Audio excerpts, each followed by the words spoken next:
हार्दिक पांड्या मुंबई को छोड़कर बेंगलोर में शिफ्ट हो गए तो बहुत सारे कयास लगाए गए। बहुत सारे कयास ये लगाए गए कि ट्रेडिंग जोरों पर है, वो आरसीबी की तरफ से जुड़ना चाहते हैं, इसलिए वो बेंगलोर में शिफ्ट हो गए। बहुत सारे लोग ये भी कह रहे हैं कि चेन्नई की तरफ से वो जुड़ना चाहते हैं। ट्रेडिंग लगभग आखिरी दौर में है, कंफर्म हो गई है। देखिए, कुछ वजहें सही भी हैं, कुछ वजहें सिर्फ एक कयास है, लेकिन सही बात यही है कि उनके कैरियर में जो आड़े आ रही थी, उनकी सबसे बड़ी इंजरी की समस्या, कि प्रदर्शन उनका जिस तरह से है उस तरह के वो पोजीशन पे नहीं आ पाते हैं। भारतीय टीम की बात करें या किसी फ्रेंचाइजी की बात करें तो उस हिसाब से हार्दिक पांड्या को पता लग गया है कि हार्दिक पांड्या अपने अगर कैरियर को बचाना, अपने उस पोजीशन को हासिल करना है तो अपने इंजरी वाला जो रोड़ा है उसको जल्दी से जल्दी हटाना पड़ेगा। तो शायद बहुत सारे और रीजन है, तो एक एक रीजन पे बात करेंगे कि क्यों हार्दिक पांड्या मुंबई को छोड़कर बेंगलोर की तरफ रुख कर लिए, वहां पे शिफ्ट हो गए। तो देखिए, कहा जा रहा है कि मुंबई को छोड़कर बेंगलोर की तरफ शिफ्ट हो गए, वहां पे सेंटर ऑफ एक्सीलेंस है, इसलिए वो वहीं पे अपना स्थायी ट्रेनिंग कैंप बना लिए हैं, वहीं पे वो जाकर ट्रेनिंग करेंगे और अपनी इंजरी को सही करेंगे।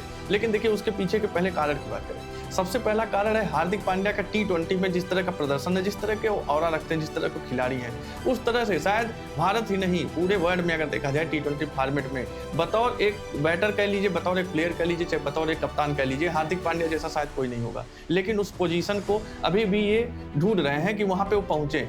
सूर्य कुमार यादव को जब कप्तानी दी गई, या सूर्य कुमार यादव से पहले या सूर्य कुमार यादव के दौरान या कप्तानी लेने के बाद, तीनों केस में हार्दिक पांड्या सबसे बेस्ट कंटेंडर थे भारत के लिए T20 फॉर्मेट में कप्तानी करने के लिए। लेकिन हार्दिक पांड्या को बार बार इग्नोर किया गया। इग्नोर करने का रीजन उनका परफॉर्मेंस कभी रहा ही नहीं है। T20 फॉर्मेट में या किसी भी फॉर्मेट में हार्दिक पांड्या अपना बेस्ट देते हैं।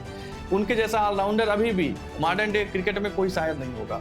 तो उस तरह से देखिए, हार्दिक पांड्या ये बात जान गए। सूर्य कुमार यादव को जब कप्तानी दी गई तो हार्दिक पांड्या तब भी बेस्ट कंटेंडर थे, लेकिन सूर्य कुमार यादव को कप्तानी इस शर्त पे दी गई कि हार्दिक पांड्या अच्छे तो हैं, लेकिन अवेलेबिलिटी उनकी थोड़ी सी सरदर्द पैदा करती है, क्योंकि भारत के ऐन मौके पर हो सकता है उनकी इंजरी बीच में आ जाए और हार्दिक पांड्या अवेलेबल न रहे। तो ऐसा कप्तान कोई टीम नहीं चाहती है, जो कप्तान रणनीतियां बनाए लेकिन ऐन मौके पर उसको चोट की समस्या से वो टीम से बाहर चला जाए। तो देखिए, सूर्य कुमार यादव से जब कप्तानी ली गई तो हार्दिक पांड्या को कहीं न कहीं उम्मीद थी कि हार्दिक पांड्या ही अब कप्तानी पाएंगे, लेकिन भारतीय टीम ने फिर से श्रेयस अय्यर की तरफ रुख किया।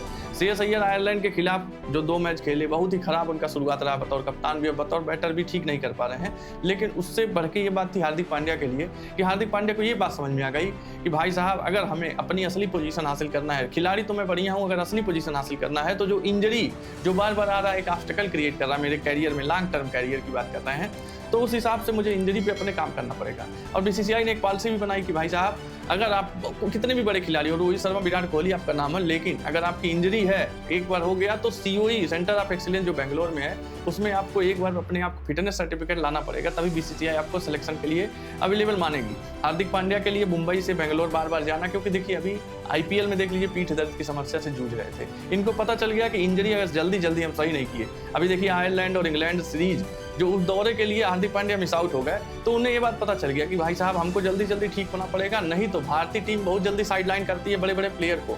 बड़े बड़े प्लेयर नाम नहीं काफी है, अगर टीम में आपको बने रहना है, प्रदर्शन करके दिखाना भी पड़ेगा, साथ साथ अवेलेबिलिटी आपकी इंश्योर होनी चाहिए। ये बात हार्दिक पांड्या जान गए।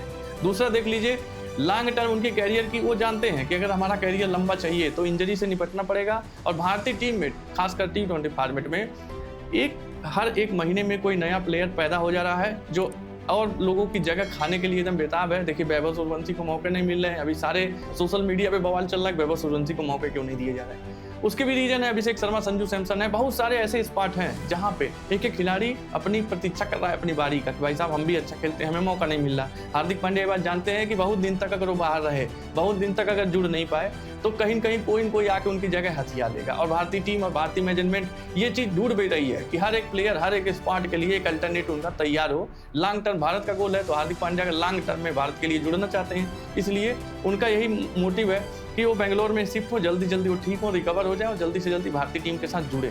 लेकिन देखिए, कयास ये भी लगाया जा रहा है कि बेंगलोर के लिए जुड़ना चाहते हैं, या वो चेन्नई के लिए ट्रेनिंग हो रही है, चेन्नई के लिए CSK के लिए खेलेंगे। देखिए, उसमें कई सारे बातों में दम है और कई सारी बातों में दम नहीं है, उसके लिए अलग वीडियो बनाएंगे। लेकिन फिलहाल अगर फैक्ट की बात करें तो फैक्ट यही है कि ये कैरियर से जुड़ा उनका व्यक्तिगत मामला है, इसलिए वो मुंबई से बेंगलोर में शिफ्ट हो गए। आपके हिसाब से क्या है, क्या हार्दिक पांड्या का मुंबई छोड़कर बेंगलोर में शिफ्ट होना उनके कैरियर और उनके इंजरी का व्यक्तिगत मामला है, या फिर ट्रेडिंग की वजह से वो चेन्नई या बेंगलोर में जुड़ना चाहते हैं, इस वजह से वो बेंगलोर में शिफ्ट हो गए हैं? कमेंट में अपनी राय दीजिएगा। वीडियो पसंद आए तो लाइक करिएगा, चैनल को सब्सक्राइब करिएगा। मिलते हैं अगले वीडियो में। जय हिंद।